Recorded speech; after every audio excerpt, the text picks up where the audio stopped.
grosse différence entre la pâtisserie industrielle et la pâtisserie artisanale, ça va être premièrement au niveau du goût.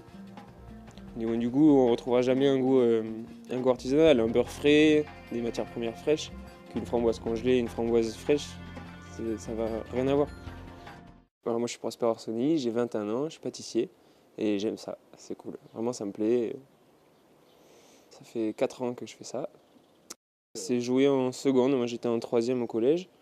Je suis passé en seconde pour suivre un peu tout le monde. Et c'est quand ça s'est mal passé en seconde, en vérité, que j'ai choisi la voie professionnelle. Que j'ai su que c'était ça qui me plaisait, quoi, vraiment. En seconde, c'était compliqué parce que c'est l'âge où on se pose plein de questions. Et j'ai vu que je commençais à plus suivre les secondes. Les cours, ça me correspondait pas, les cours. Vraiment, les horaires de cours, être assis à une chaise, tout ça, c'était pas fait pour moi, vraiment. Et c'est là que vraiment il y a eu le choc où j'ai quitté la seconde et je suis rentré dans le monde professionnel.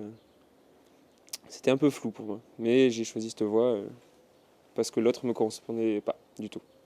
Je ne savais pas du tout ce que je voulais faire quand j'ai quitté la seconde.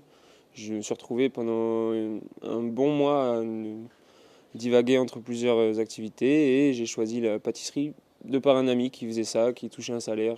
Ça lui plaisait, les horaires, c'est les horaires de nuit, donc moi ça me correspondait beaucoup plus que les horaires de lycée, quoi.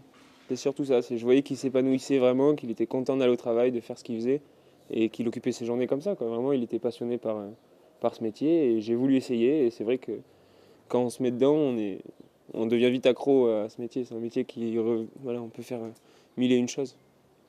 Au CFA, j'ai croisé très peu de professionnels, beaucoup de professeurs qui essayent de nous inculquer voilà, leur savoir, leur connaissance du métier. C'est vrai qu'on se retrouve entre travailleurs dans les CFA, on se retrouve avec des gens qui travaillent, donc c'est pas vraiment la même mentalité que quand on est en scolaire. En scolaire, on se cherche toujours, on est tous ensemble. Là, c'est plus individualiste.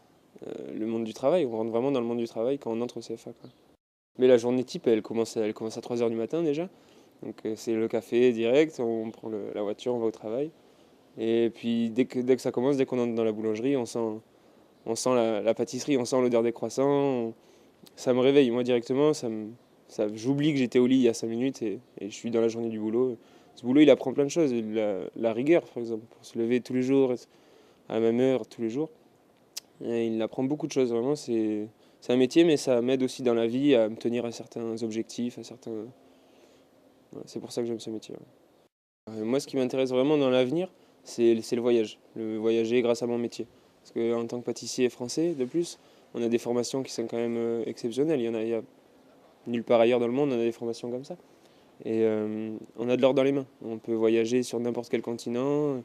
Du moment qu'on a la volonté, voilà, on peut faire ce qu'on veut avec ce métier. Donc moi, ça me donne envie de faire mieux mon travail, ça me donne envie de m'améliorer chaque jour. Et moi, ce qui m'intéresse vraiment, c'est de m'installer à l'étranger pour voir d'autres traditions. Parce que la pâtisserie, elle n'est pas que française, elle est mondiale. Je veux dire, il y a des traditions dans le monde entier. Et moi, c'est ce qui m'intéresse, c'est de découvrir toutes ces traditions, un autre environnement, une autre mentalité.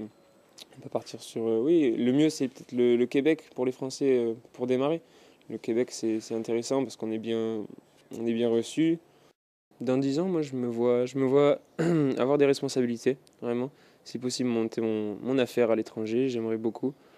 Et c'est quand même le but de chaque ouvrier quand il commence sa carrière, c'est de devenir patron et de gérer ses employés, de voir que ses produits plaisent. Et voilà, moi, c'est ce que je veux faire.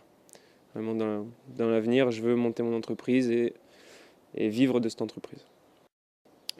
Pour ça, il faut se perfectionner, vraiment, il faut être au top du top. Il faut savoir gérer un personnel, il faut savoir gérer les ventes, il faut beaucoup de choses. Il faut de la discipline, de la rigueur, il faut un apport financier, il faut beaucoup de choses. C'est l'autonomie financière déjà. Je me suis trouvé un appartement suite à mon travail, je suis devenu autonome financièrement. Un étudiant qui cherche sa voie, oui, il faut principalement qu'il essaye. Dans chaque branche qui pourrait lui plaire, il faut qu'il s'essaye, voir si c'est ce qui lui correspond ou pas. Il faut qu'il tente sa chance, jusqu'à ce qu'il trouve vraiment la voie qui va lui plaire, et il le saura. Quand il l'aura trouvé, il le saura. Moi, ce que je conseille aux jeunes professionnels, c'est de pas lâcher l'affaire, pas abandonner en cours de route, aller jusqu'au bout de leurs idées, si c'est vraiment de ça qu'ils veulent vivre, qu'ils se lancent, pas qu'ils abandonnent pour une question d'horaire, ou une question de travail difficile. Il faut pas abandonner.